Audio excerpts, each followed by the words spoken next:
नमस्कार, आप देख रहे हैं चौपाल समाचार। मैं हूं अभिषेक आनंद और आज मैं आपको बताने वाला हूं 5 नवंबर की भर्ती का अपडेट। ये चक्कर मैदान है और इस चक्कर मैदान में भी गया एआरओ के अंतर्गत आने वाले अभ्यर्थियों की भर्ती हो रही है। आज 5 नवंबर है और 5 नवंबर को अग्निवीर कलर्क और एसकेटी की भर्ती यहाँ पर हो रही है।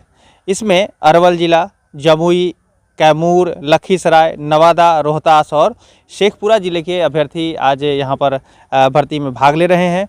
और इसमें जैसे कि दौड़ की प्रक्रिया है, दौड़ के साथ साथ जो है वो आपको 9 फीट का जंप है, साथ ही साथ उसके बाद जिगजैग बैलेंस है, फिर बीम है और फिर उसके बाद जो है हाइट, वेट और चेस्ट की माप की जाती है। फिर उसके बाद जो है डॉक्यूमेंट की जांच की जाती है। तो इस तरह से आप दर्शकों को मैं बता दूं कि आज वो सारी प्रक्रियाएं चल रही है।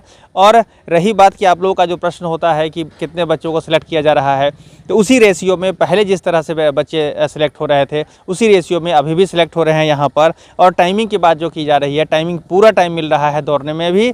और आपकी जो जाँच की प्रक्रिया है वो निष्पक्ष, पारदर्शी और ट्रांसपेरेंट है। कहीं से कोई दिक्कत अभी तक नहीं नज़र आई है।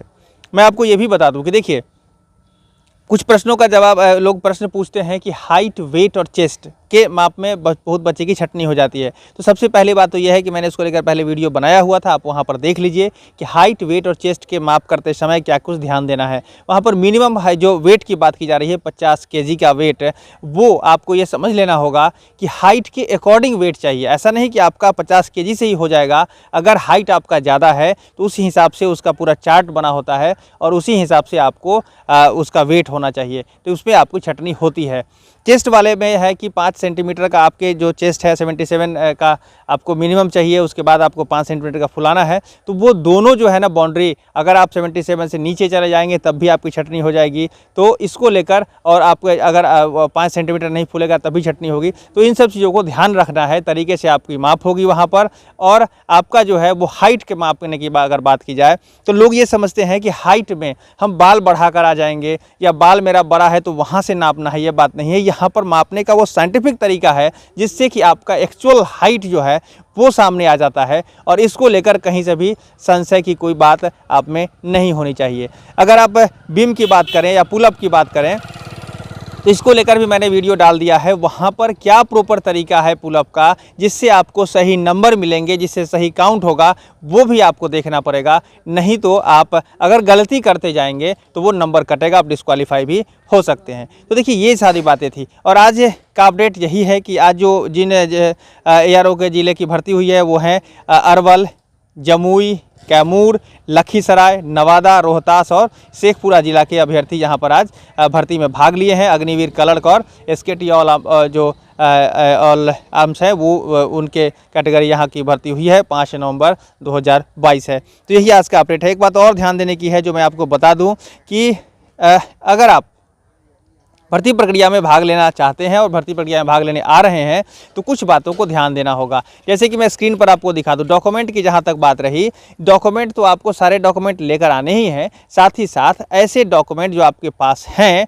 उनको क्रमवार लेकर के भी आने से आपको बहुत सहूलत मिलेगी। और यहाँ पर जो अधिकारी हैं, जो एआरओ मुजफ्फरपुर की तरफ से एक जो मैसेज दिया गया है, जो सूचना दी गई है चौपाल समाचार तक, वो मैं आपको स्क्रीन पर दिखा देता हूँ और आप समझ लीजिए कि उसी के अरेंजमेंट में आपको डॉक्यूमेंट लेकर आने हैं। जैसे बात अगर की जाए तो सबसे पहला जो नंबर होगा वो आपके शपथ पत्र का होगा। शपथ पत्र सबसे टॉप पर होगा और उसके बाद आपको 10वीं कक्षा की शैक्षणिक प्रमाण पत्र जो है वो उसके बाद लगाएंगे आप। साथ ही साथ जो है 12वीं कक्षा का शैक्षणिक जो प्रमाण पत्र है आप उसके बाद लगाएंगे। फिर उसके बाद अगर आप चौथे नंबर पर बात की जाए तो चरित्र प्रमाण पत्र, चरित्र प्रमाण पत्र में आपको वो सारे चरित्र प्रमाण पत्र जो आपको हैं वो उसमें आपको लगाने हैं। फिर उसके बाद एनसीसी, अगर चरित्र प्रमाण पत्र के बाद है निवास प्रमाण पत्र, चरित्र प्रमाण पत्र के बाद आपको लगाने हैं वो है निवास प्रमाण पत्र। फिर है जाति प्रमाण पत्र। 7 नंबर पर आपको लगाने हैं एनसीसी खेलकूद प्रमाण पत्र, अगर आपके पास है, सैनिक है या भूतपूर्व सैनिक का प्रमाण पत्र है तो इसको लगाने हैं। 8 नंबर पर आधार कार्ड है, मतदाता कार्ड है, आयकर कार्ड है। 9 नंबर पर अविवाहित प्रमाण पत्र लगाने हैं। तो इस तरह से देखिए ये बेसिक जानकारी है और इसी तरह से आपको डॉक्यूमेंट को अरेंज करके ले जाना है। जब आपकी डॉक्यूमेंट की चेकिंग होती है उस समय अगर ऐसा अरेंज करके आप देते हैं तो वहाँ समय का बचत होगा और आपको जल्दी से जल्दी उस प्रक्रिया से आगे आप निकल पाएंगे। तो यही आज की अपडेट जानकारी थी जो 5 नवंबर को लेकर है। मैं आपको तमाम वो सारी जानकारी देता रहूँगा। आज की अगर बात की जाए तो आज वो सारी प्रक्रियाएं चल रही है, शांतिपूर्ण तरीके से चल रही है, बच्चों का सिलेक्शन हो रहा है और उसमें कहीं से कोई गड़बड़ी की शिकायत अभी तक नहीं आई है। तो यही आज की जानकारी थी। मैं आपको पुनः कहना चाहूँगा, चौपाल समाचार से अगर आप नहीं जुड़े हैं तो चैनल को सब्सक्राइब कर लीजिए, जिससे कि आपको कोई भी वीडियो अपलोड किया जाए तो वो जानकारी आप तक पहले पहुँच जाए। साथ ही साथ आप हमें फेसबुक पेज पर भी लाइक कर सकते हैं, इंस्टाग्राम पर भी हमें फॉलो कर सकते हैं। हम सब मिलकर एक बेहतर समाज बना रहे हैं, उसका आप अभिन्न हिस्सा हैं और हम लोग मिलकर वो काम करते जा रहे हैं समाज को बेहतर बनाने के लिए। तो आप भी इससे ज़रूर जुड़ जाएं। एक आग्रह और होगा कि कोई भी अभ्यर्थी, आप ध्यान रखिए कि यहाँ जो बहाली की प्रक्रिया है फेयर है, ट्रांसपेरेंट है, किसी भी तरह से कोई गड़बड़ी की गुंजाइश नहीं है। तो इसको लेकर कोई भी व्यक्ति अगर आपको कहते हैं कि मैं आपकी मदद कर दूंगा, तो वो सरासर गलत है। वो आपको ठगने का प्रयास कर रहे हैं। तो दलालों से सावधान रहिए, ठग से दूर रहिए। आपकी जो मेहनत है, आपकी जो जिस तरह से आप सरकार और जो सैनिक की भर्ती की प्रक्रिया होती है, उसी प्रक्रिया से आपको आगे बढ़ना है और इसमें कहीं से कोई कोताही नहीं बरती जा रही है। तो आप इसका ध्यान रखें, दलालों से सावधान रहें, अपनी मेहनत पर भरोसा रखें। बहुत ही बेहतर प्रक्रिया चयन की चल रही है, आपका भी चयन जरूर होगा। तो यही आज की बातें थी। बहुत बहुत धन्यवाद।